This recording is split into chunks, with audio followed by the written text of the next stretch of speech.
Almost আধা ঘন্টার মতো আমরা এই ভিউ পয়েন্টে দাঁড়িয়েছিলাম। কিছুই করিনি, জাস্ট তাকিয়েছিলাম, মানে দূরে পাহাড়গুলো দেখতেছিলাম। আমার কাছে পাহাড় দেখতে অসম্ভব সুন্দর লাগে, বিশেষ করে বর্ষাকালে। এর মধ্যে আমরা আমাদের রিসোর্ট ম্যানেজারকে ফোন দিয়েছিলাম যে আমরা মোটামুটি ডেস্টিনেশনে এসে পৌঁছেছি। তো রিসোর্ট ম্যানেজার আমাদেরকে জানালো আমাদের বাইকটা আসলে লামাবাজার গিয়ে রেখে আসতে হবে। তো আমাদেরকে একটা অ্যাড্রেস দিয়েছে, সেইখানে গিয়ে ওনাকে ফোন দিলে উনি বাইক রাখার ব্যবস্থা করে দিবে। তো এখন আমরা লামাবাজার যাব। লামাবাজার অ্যাকচুয়ালি মিরিঞ্জা ভ্যালি পার হয়ে চলে যেতে হয় আর কি। পাহাড়ে বাইক চালানোর সময় খুবই সাবধান থাকবেন, বিশেষ করে যারা নতুন আসছেন তাদের জন্য কিছু বিষয় আমি শেয়ার করতে চাই। এক নাম্বার হচ্ছে, পাহাড়ে আপনি সবসময় নিজের লেন মেনটেন করে বাইক চালাবেন, আর বাঁকে অবশ্যই হর্ন দিবেন আর খুব সাবধান থাকবেন। এই যে দেখেন, এই হঠাৎ করে একটা বাস বাঁক থেকে বের হয়ে আসতেছে। হ্যাঁ, এইরকম আনপ্রেডিক্টেবল কিন্তু পাহাড়। তো এই বিষয়টা কিন্তু খুবই সাবধান থাকতে হবে। আর পাহাড়ে হচ্ছে আফিলে ওঠার সময় আপনি অবশ্যই লো গিয়ারে থাকবেন। লো গিয়ারে হচ্ছে বাইকের সবসময় হাই টর্ক থাকে। হাই টর্কে হচ্ছে আপনার বাইকটা নিজেকে পুল করে উঠাতে পারে খুব সহজে। আর পাশাপাশি হচ্ছে ইঞ্জিন বন্ধ হয়ে যাওয়ার সম্ভাবনাও কম থাকে। হ্যাঁ, আর ডাউন হিলে নামার সময় আপনাকে অবশ্যই ইঞ্জিন ব্রেক করে নামতে হবে, এটার কোনো বিকল্প নাই। আপনি যদি কন্টিনিউয়াসলি হচ্ছে ডিস্ক ব্রেক বা ড্রাম ব্রেক ইউজ করে নামতে থাকেন, একটা সময় পরে কিন্তু আপনার ব্রেক গরম হয়ে যাবে এবং ব্রেক ফেল করার সমূহ সম্ভাবনা আছে। এই বিষয়টা কিন্তু অবশ্যই মাথা রাখবেন আপনারা। আর আরও একটা কথা শেয়ার করতে চাই, সেটা হচ্ছে আমরা অনেক সময় নতুন নতুন আসলে এক্সাইটেড হয়ে যাই। আপনি অনেক ভালো রাইডার হতে পারেন, হ্যাঁ, কিন্তু পাহাড়ে কিন্তু আপনি অভ্যস্ত না। সো এখানে এসে আপনি স্পিডিং করার কোনোভাবেই ট্রাই করবেন না যদি নতুন নতুন আসেন। হ্যাঁ, পাহাড়িরা অনেক স্পিডিং করে যায়, তারা অভ্যস্ত, তাদের প্রতিটি ইঞ্চি হচ্ছে মুখস্থ এই রাস্তার। আমার বা আপনার কিন্তু তা না। হ্যাঁ, তো এই বিষয়গুলা মেনটেন করে চললে পাহাড়ে আপনি মোটামুটি সেফটি মেনটেন করেই হচ্ছে রাইড করতে পারবেন ইনশাল্লাহ। এর আগের বার যখন আমি এই রাস্তা দিয়ে চকরিয়া গিয়েছিলাম থানচি থেকে, রাস্তার এই অংশটুকু আমার এত ভালো লাগছিল, দুই পাশ মিলিয়ে আমার আফসোসই হচ্ছিল যে এখানে থাকতে পারলে সেরকম একটা ফিলিংস হতো। আর তখন তো আসলে এখানে থাকার কোনো সুযোগ ছিল না, কারণ এখানে কোনো রিসোর্ট তখন ছিল না। এখন তো অনেক রিসোর্ট হয়ে গেছে, আর কয়দিন পরে বস্তির মতো হয়ে যায় কি না আসলে আমি সেই আশঙ্কাতেই আছি, মানে এই পরিমাণ রিসোর্ট হচ্ছে। আর যাই হোক, আলহামদুলিল্লাহ, সেই দিনের সেই স্বপ্ন আজকে পূরণ হতে যাচ্ছে। এখানে থাকার সৌভাগ্য হবে আজকে। আমরা এখন এই মুহূর্তে যেখানে আছি এটা হচ্ছে মিরিঞ্জা ভ্যালির সেই পয়েন্ট। আমরা ওইটা পার হয়ে লামার দিকে যাচ্ছি এখন। লামাতে গিয়ে আমার বাইকটা রাখবো, রেখে তারপর আবার ব্যাক করব। ব্যাক করে হচ্ছে আমরা আমাদের রিসোর্টের দিকে যাব। তো এর মধ্যে আমাদের রিসোর্ট ম্যানেজার আরিফ ভাইয়ের নাম্বারে কল দেয়। কল দিয়ে আমাদেরকে জানায় আমাদেরকে আসলে লামাবাজার যেতে হবে না, কারণ লামাবাজারে যেখানে আমাদের বাইকটা রাখার ব্যবস্থা করার কথা ছিল সেটা আসলে হবে না আজকে। তো আমাদেরকে যেটা বলা হয়েছে যে আমরা যাতে ফেরত এসে ওনাকে কল দিই, উনি হচ্ছে মিরিঞ্জা ভ্যালির আশেপাশে হচ্ছে বাইকটা রাখার ব্যবস্থা করে দিবে। কিন্তু আমাদের দুইজনেরই আসলে লামাবাজার কখনো যাওয়া হয় নাই। তো এতটুকু যখন এসেই পড়লাম, আমরা দুজনেই সিদ্ধান্ত নিলাম যে একটু বাজারের আশপাশ থেকে ঘুরে আসি, আর না হলে পরবর্তীতে কখনো হয়তো আফসোস হবে যে এত কাছাকাছি গিয়েও বাজারটা কেমন এটা দেখা হলো না। এই হলো আমাদের দুপুরের খাবার। আরিফ ভাইয়ের মন খারাপ দেখেই আসলে বোঝা যাচ্ছে খাবারের কোয়ালিটির অবস্থা। আরিফ ভাই তো সিদ্ধান্ত নিল যে খাবে না, কিন্তু আমি জোরাজোরি করে বললাম যে অল্প কিছু খেয়ে নেন ভাইয়া, নাইলে পরে খিদা লাগবে, কোনো মতে বাইচা থাকেন কালকে পর্যন্ত, এই আর কি। কিন্তু যা অবস্থা দেখা যাইতেছে, খাবারের কালার দেখে আরিফ ভাইয়ের মনে হয় বাইচা থাকার ইচ্ছা চলে গেছে। আরিফ ভাই, আমার অবশ্য খাবার নিয়ে আমার একটা হাই এক্সপেকটেশন ছিল না, কোনো মতে গিলে কালকে পর্যন্ত বাইচা থাকলেই আমি খুশি। এখন আমি আমার বাইকটা রেখে আসতে যাব। আসলে এই রেস্তোরাঁর ওনার সম্ভবত আমাদের যে রিসোর্ট আজকে উঠবো সেইটার পার্টনার, তো উনি জানালো ওনাদের বাসা হচ্ছে এই রেস্তোরাঁর পিছনেই, সেখানে আমি কিছু টাকার বিনিময়ে হচ্ছে বাইক রাখতে পারবো আর কি। তা আমি ওনাকে বললাম ঠিক আছে, আমি গিয়ে আগে দেখি আপনাদের বাইক রাখার ব্যবস্থাটা, তারপর সিদ্ধান্ত নিব।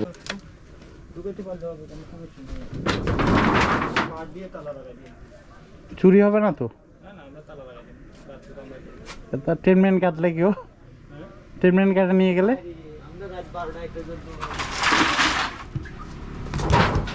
না, সেটা তো ঠিক আছে সবই, তারপরও টেনশন তো লাগেই। হ্যাঁ, আরো গাড়ি রাখছি না, আরো দামি গাড়ি উঠতে রাখছি, তারপরও একটু টেনশন লাগে। মানুষের তো ঠিক নাই, বুঝেন না, দুর্ঘটনা একদিন ঘটে। জায়গাটা আসলে আমার বাইকটা রাখার জন্য মোটেও সিকিউর মনে হচ্ছে না, মন সায় দিচ্ছে না। তো এর মধ্যে হচ্ছে আরও একটা জায়গার খোঁজ পেয়েছি, সেখানে বাইক রাখা যায়, এখন সেদিকেই যাচ্ছি। ওইখানে রাখবো, এটা আমার সেফ মনে হচ্ছে না, কারণ ওরা বাসার ভিতরে রাখবে না, বুঝছেন? রাখবে না, না, ওই যে পাশের গোয়াল ঘর এটাতে রাখবে। তো রাত্রে ট্রেন খুলে যদি বাইর করে নিয়ে যায়, বাড়ির রাস্তা না, তার চেয়ে ওটা পাকা দালান, ওকে সিসি ক্যামেরা আছে, ওটাতে রেখে আছে। কি বলেন? ওকে ওকে, আপনি যেটা মনে করেন। তো ওরা ওটাই বলছে যে মানে ওখানে বাইরেই রাখবে। হ্যাঁ, এখন যেখানে যাচ্ছে এটা মোটামুটি সেফ মনে হচ্ছে। 150 টাকা এক রাতের জন্য, সিসি ক্যামেরা আছে, আর রাতে পাহারাদার থাকে, আর বিল্ডিংটাও যথেষ্ট মজবুত। সব কিছু মিলে এটা আমার পারফেক্ট মনে হইতেছে।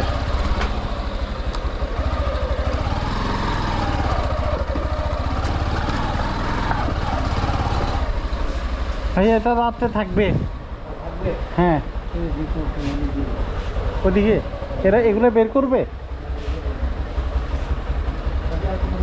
হ্যাঁ, তালা কি খোলা থাকবো? কিছু দিবেন না, লক দিব না? কিছু দিবেন না।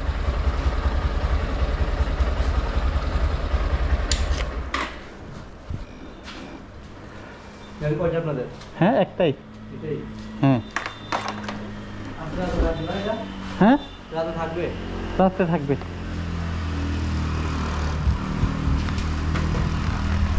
এখানে কি রাতে কেউ থাকে না আপনারা? হ্যাঁ, আমাদের এখানে দুজন সিকিউরিটি থাকে। এখানে থাকে না, সেফ তো? হ্যাঁ স্যার, ভাড়া দিলে তো সেফ থাকবে না। ঠিক আছে, তারপরে আসি অনেক দূর থেকে, একটু টেনশন তো লাগে। এখানে দুটো লোক 2000 টাকা দিয়ে রাতে রাখা লাগে। না লাগবে তো, নাহলে তো কাইটা একবার 2 সাইডটা নিয়ে যাবে।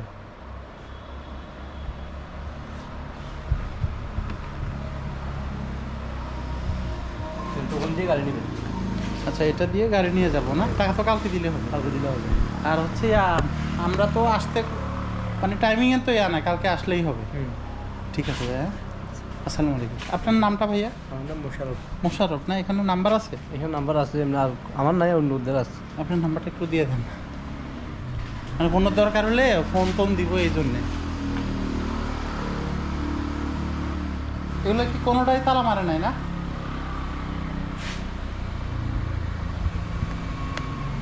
ওই যে মনে করেন কেউ ইমার্জেন্সি বাইক বের করা বাইর করবো ভাই। আচ্ছা, খোলা রাখছি, দাগ টাক যাতে না পড়ে।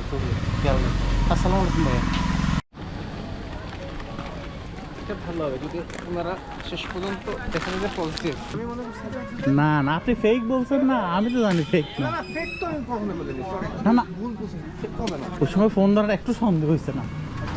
আসলে হয় নাই, কারণ এরা করবে না। হ্যাঁ, 17 দিন থাকলে আসলে ভালো। এটা বৃষ্টি পড়তেছে, ওই সময় বেশি মজা হবে। আর ফাইনালি বাইকটা নিরাপদে রাখার একটা জায়গা হলো। মোটামুটি আমি এখন টেনশন ফ্রি। আর আমাদের এখন হাইকিং শুরু হয়েছে। আমাদের যে রিসোর্টটা, এটা এই পাহাড়ের একদম শেষ মাথায়, অর্থাৎ আমাদের রিসোর্টের পরে আর কোনো রিসোর্ট নেই।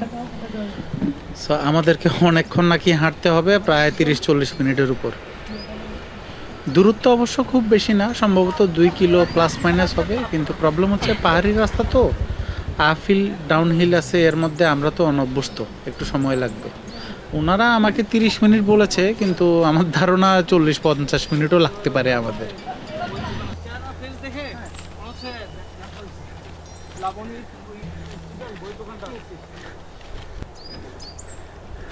সামনের দুই ভদ্রলোক অলরেডি গল্পে ব্যস্ত।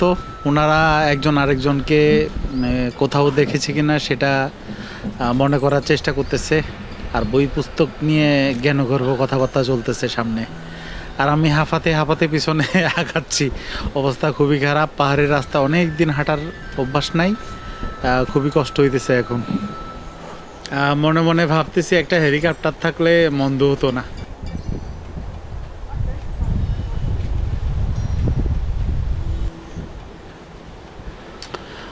অনেকক্ষণ ধরে খেয়াল করতেছি আরিফ ভাইয়ের হাতে একটা বস্তা আছে, একবার এই হাত একবার ও হাত করতেছেন।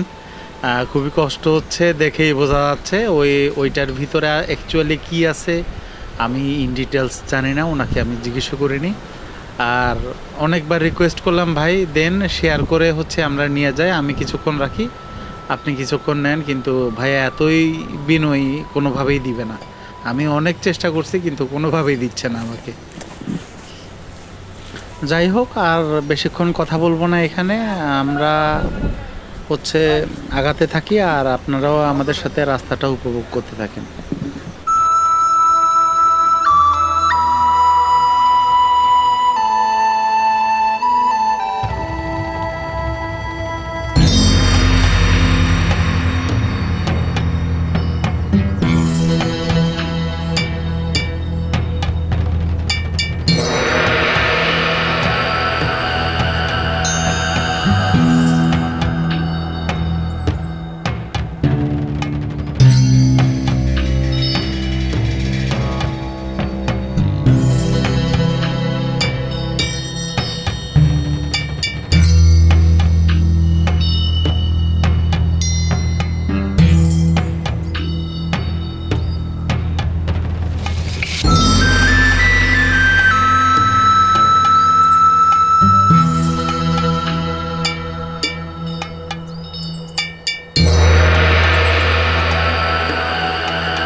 আমাদের আজকে রাতে থাকার জন্য তাঁবু রেডি করে দেওয়া হচ্ছে।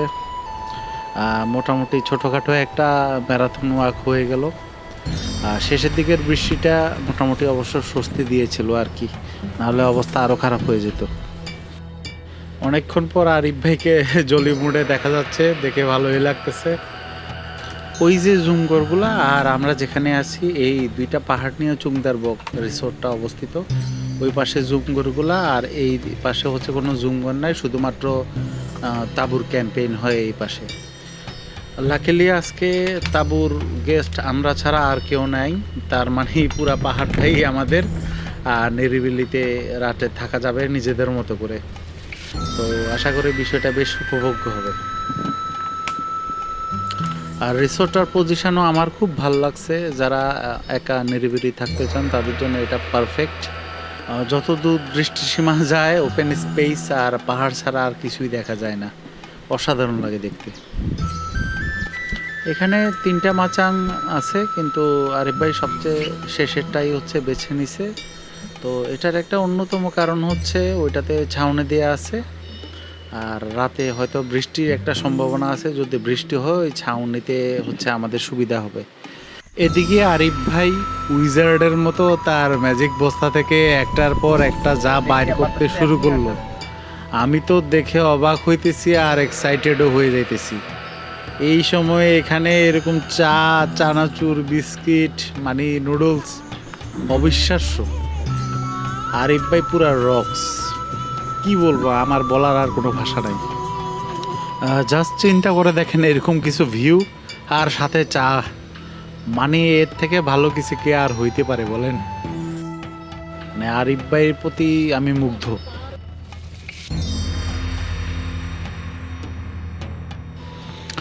আরিফ ভাইয়ের কারণে বিকালবেলাটা সেই লেভেলের একটা খাওয়া দাওয়া হলো, আর পাশাপাশি হচ্ছে অসাধারণ ভিউ দেখতে দেখতে সন্ধ্যা হয়ে গেল। এটা খুব বাজে স্বাদ হবে, খুব সহজ করে এটা পানিতে সিদ্ধ হইতেছে, এখানে কোনো তেল নাই, কোনো কিছু নাই, কিন্তু আপনার জীবনটা তো বাঁচবে। ফলে আপনি স্বাদ তো পায়েন না আল্লাহর হস্তে, স্বাদ তো কেমন হবে, আর কিছু দিতে পারবো না, এখানে কিছু নেই, অন্তত জীবনটা বাঁচবে। রাত্রে জোড়া নাও অনেক খাবার, কোনো সমস্যা নেই। নুডলস দিয়ে পাহাড়ের মাঝখানে খাইতে পারতেছি ভাই, এটাই মেলা কিছু। হ্যাঁ, কথা বলতেছি, নুডলস করতেছি, শেষ অসুবিধা কি? এর মধ্যে রাতে প্যাকেজের খাবার হিসেবে আমাদেরকে 1 পিস বারবিকিউ আর একটা পরোটা প্রতিজনকে রিসোর্ট থেকে দিয়ে গেছে। টেস্ট খুব একটা ভালো না, তার চেয়ে আরিফ ভাইয়ের নুডলস বেটার ছিল। কি বললো রে, পোকা, বিশাল এক পোকা পড়ছে। হ্যাঁ, এই যে আরিফ ভাইয়ের নুডলস ভরপেট খেয়ে পোকামাকড়ের সাথে ঘুমের প্রস্তুতি নিলাম আর কি। Good night.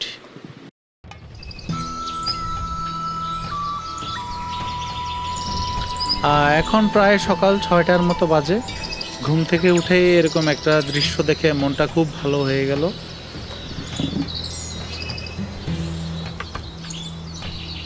এদিকে আরিফ ভাই এখনো ঘুমাচ্ছে, উনি আর একটু ভালো করে রেস্ট নিতে চায়, কারণ আজকে আবার একটা লম্বা জার্নির ধকল আছে।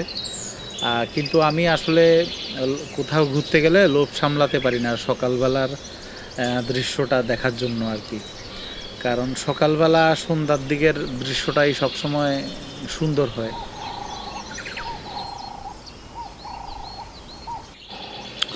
অনেকক্ষণ ঘুমিয়ে রেস্ট নেওয়ার পর আরিফ ভাই উঠলো, উঠেই ওনার ম্যাজিক বক্স থেকে নুডলস বের করলো। আজকের নুডলসটা লিটারালি প্রিমিয়াম কোয়ালিটির নুডলস হইতেছে। এটা দিয়ে আমার ধারণা ঢাকা শহরের টপ কোয়ালিটির হচ্ছে রেস্টুরেন্টগুলোকে বিট করা সম্ভব। এর পাশে আপনি যদি এনভায়রনমেন্টের কথা চিন্তা করেন, মানে ওগুলো তো পাততেই পাবে না। এই এনভায়রনমেন্টে এই কোয়ালিটির নুডলস, মানে কি বলবো, আমি কিছু বলার ভাষাই পাইতেছি না। আজকের নুডলসের কালার, ইনগ্রেডিয়েন্টস, গ্রান সব কিছু মিলায় আমার জিভ দিয়ে অলরেডি পানি পড়া শুরু হয়ে গেছে। ঠিক আছে, আমি জাস্ট ওয়েট করতেছি যে কখন আরিফ ভাই বলবে ডান, আমি আসি হামলে পড়ার জন্য রেডি।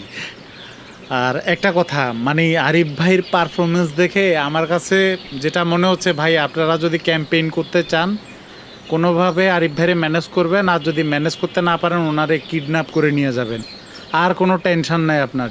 মানে একটা প্রিমিয়াম লেভেলের ক্যাম্পেইন হয়ে যাবে। আরিফ ভাইকে আবার জিন্দাবাদ।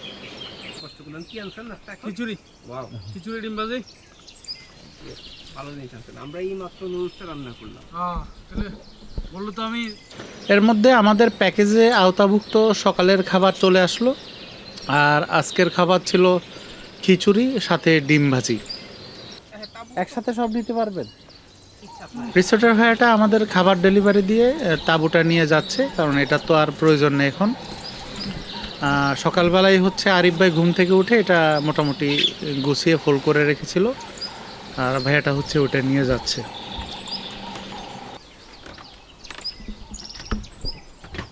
আরে নাস্তাটা সেরকম পুরা ভাই হ্যাঁ। বৃষ্টিটার দরকার আছে,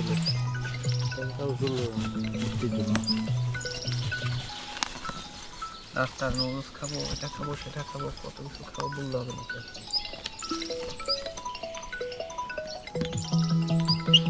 কে মিথিলা ওই গেছে যে, হ্যাঁ দেখ ধরবো না।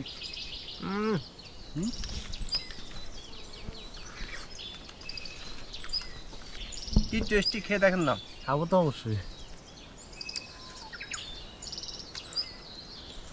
আর এটা নেন, কালকেরটা হচ্ছে বেটার, 100 গুণ বেটার। আমি কারণ ভাবছিলাম আপনি আলাদা করে করছেন আজকে, হুম তারপর জিনিসও বেশি দিচ্ছেন। এবারে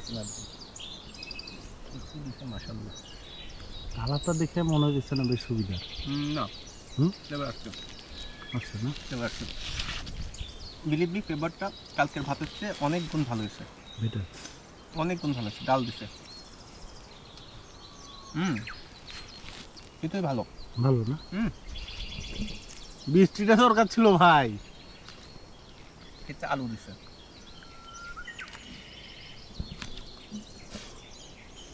ভরপেট খেয়ে দুই ভাই এরপর অনেকক্ষণ ধরে উদাস মনে বসেছিলাম মাচাংয়ের উপর। আমাদের প্ল্যান হচ্ছে আমরা এত তাড়াহুড়া করব না, যথেষ্ট পরিমাণ রেস্ট নেবেও, নিয়ে তারপরে হচ্ছে আস্তে ধীরে যাব। তো সেম চেনা পথ, গতকালকে যে পথ দিয়ে এসেছিলাম, কিন্তু আজকে গতকালকের চেয়ে একটু বেশি কষ্ট হচ্ছে, কারণ গতকাল একটু মেঘলা আবহাওয়া ছিল, সামান্য বৃষ্টি হয়েছিল। আজকে সেই বৃষ্টিটা নেই। আজকে অনেক বলে কয়ে আরিফ ভাইকে রাজি করাইতে পারছি ওনার ব্যাগটা আমি ক্যারি করব, কিন্তু বিনিময়ে উনি আমার ব্যাগটা ওনার কাঁধে নিয়ে নিছে। যাই হোক, অন্তত নিতে তো পারছি। প্রায় 11টার মতো বাজে।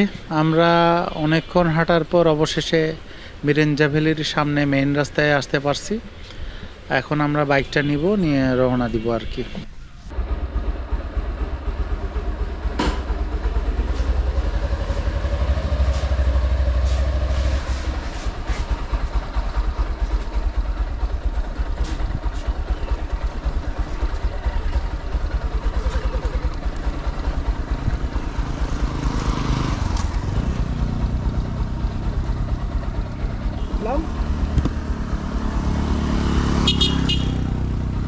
বসেন।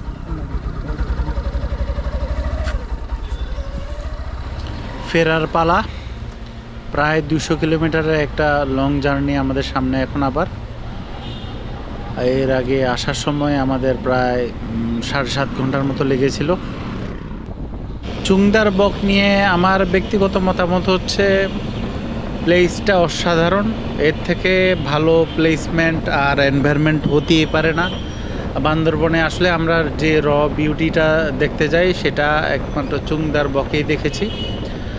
কিন্তু এখানে দুইটা প্রধান সমস্যা আছে। একটা সমস্যা হচ্ছে টয়লেট, লো কমোড, আর হচ্ছে 2 লিটারের একটা পানির বোতল থাকবে, ওইটা দিয়েই আপনাকে সম্পূর্ণ কাজ সারতে হবে। তবে এটা নিয়ে আমার কোনো কমপ্লেন নাই, জিরো কমপ্লেন। কারণ আপনি পাহাড়ে আসছেন র ফিল নিতে, এখানে আইসা যদি আপনি লাক্সারি খুঁজেন তাহলে বিষয়টা কন্ট্রাডিক্টরি হয়ে গেল। তবে একটা কমপ্লেনই আমি করব, খাবারের মানটা খুবই বাজে। এই বিষয়টা নিয়ে ওনাদের একটু মনোযোগ দেওয়া উচিত। এটা ছাড়া আদারওয়াইজ আমি বলবো র ফিল নিতে চাইলে এটা one of the best resort, অন্তত আমার চোখে আর কি। দুইজন কাছাকাছি মেন্টালিটির মানুষ হচ্ছে বাইক ট্যুরে গেলে কি হয়, এখন আপনাদেরকে সেই নিদর্শন দেখাবো। আমরা কালকে থেকে রাস্তার পাশে পুকুর খুঁজতেছি। আমরা সিদ্ধান্ত নিয়েছিলাম যে পাইলে 2 সেকেন্ডও দেরি করব না। আরিফ ভাই যে ব্যক্তিগত জীবনে গুছানো এবং নিট অ্যান্ড ক্লিন মানুষ, এটা উনি যেখানেই যাবে সেখানেই দেখা যাবে। এই যে দেখেন পুকুরে নেমেই উনি সবকিছু পরিষ্কারে হচ্ছে কাজে নেমে গেছে। ভাইয়া একটা প্রশ্ন করব, একটু সামনে দিয়ে বামে দিয়ে একটা রাস্তা দেখছি আনোয়ারা হয়ে যায়, ওই রাস্তাটা ভালো? আনোয়ারা হুম। ওই মানে মেইন রোড না, আরেকটা ভিতর দিয়ে কি পথ আছে আনোয়ারা চিটাং যাওয়ার? হ্যাঁ আসতো রাস্তা ভালো?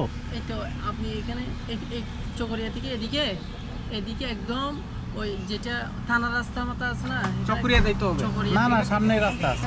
আমার কথা শোনেন, ভালো বলতে হবে। পুকুরটা ভালো, এনে না পারলেও খাই আছে সুন্দর, হ্যাঁ খাই আছে অনেক। ছায়া আছে আর পানিও সুন্দর আছে, হুম। মানে একটু নিরিবিলি গাছের ছায়া আছে তো। এখানে কাজ করছি না তো এই জন্য পানি লাগে আর একটু করতে হবে। এখানে ফাঁকা মাছ আছে অনেক। পাঙ্গাস হ্যাঁ, ফাঁকা হ্যাঁ, মাছ ওই যে আছে। এখান দিয়ে এখানে মুখ খাওয়া করতেছে। তা পারবেন দেখে পারবেন। পাঙ্গাস দিবে কামড় একটা দেন না একটা দেন, আসেন। এরপরে আর কি যাবো, এটা কি ফ্রেশ লাগছে। তাহলে আমরা এখন উল্টা যাবো না এদিকে যাবো? আমি নিজে তো কিছুই নি, কিন্তু ম্যাপ বলতেছে ওইদিকে। আমি ঘুরাই, বলি আমি বাইক ঘুরাই।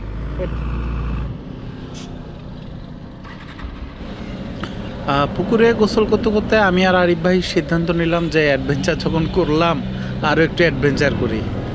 আর সেটা হলো আমরা ফেনী থেকে যখন এসেছিলাম চিটাং হয়ে, তখন আমরা 2000 সাতকানিয়া আর লোহাগড়া ওই রোডটা দিয়ে আমরা হচ্ছে চকরিয়া লামা গিয়েছিলাম।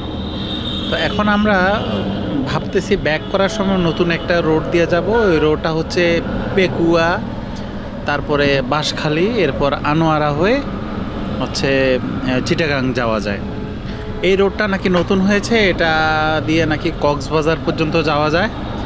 তো আর দূরত্ব দেখলাম আমরা যে রোড দিয়ে এসেছিলাম সেই রোড আর এই রোডের একই, তো দূরত্ব যেহেতু একই, আমরা এই জন্য সিদ্ধান্ত নিলাম যে আমরা নতুন রোডটা দিয়ে এক্সপ্লোর করব। চকরিয়ার অংশ থেকে নতুন রোডে ঢোকার পর থেকে এরকম একটা ভিউ পাবেন, দুই পাশ খোলামেলা, দেখতে খুবই অসাধারণ লাগে। বর্ষার সময় দুই পাশে যখন পানি থাকে তখন নিশ্চয়ই আরও ভালো লাগবে, এটা ভাবতেছিলাম আর কি। তো রোডটা খুবই সুন্দর, আমরা তো খুবই এক্সাইটেড। আমরা ভাবতেছি যে এই রোডটা এত ফাঁকা, ট্রাফিক কম, তারপরে এখান দিয়ে মানে কক্সবাজারগামী বাসগুলো কেন যায় না, লোহাগড়া দিয়ে কেন যায়, সেটাই ভাবতেছিলাম। তবে আমাদের বেশিক্ষণ ভাবতে হয় নাই, বাঁশখালী পার হওয়ার পরে আমরা বুঝে গিয়েছিলাম যে এখান দিয়ে কেন হাইওয়ের বাসগুলো যায় না। রাস্তার অবস্থা খুবই বাজে, সিঙ্গেল রোড আর প্রচুর পরিমাণ সিএনজি গাড়ি, মুভ করা যায় না।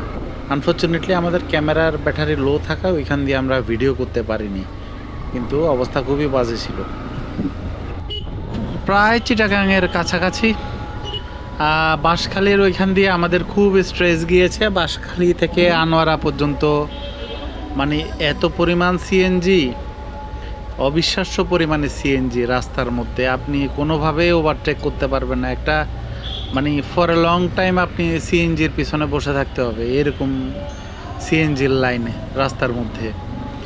তো যেটা আমি আর আরিফ ভাই ভাবতেছি, বাঁশখালী দিয়ে গিয়ে বাঁশখালীর বাঁশ খেয়ে গেলাম, ঠিক আছে, জীবনে শিক্ষা হয়ে গেছে, ওই রোড দিয়ে আর যাওয়া যাবে না আর কি।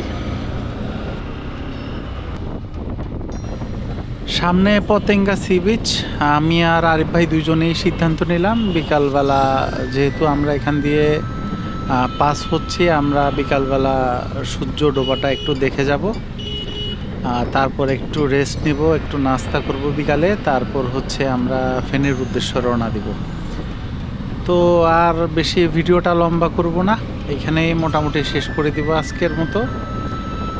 আশা করি আমাদের জার্নিটা আপনাদের ভালো লেগেছে, আর আমাদের জন্য দোয়া করবেন। এখানেই আজকের মতো বিদায়। আল্লাহ হাফেজ, আসসালামু আলাইকুম।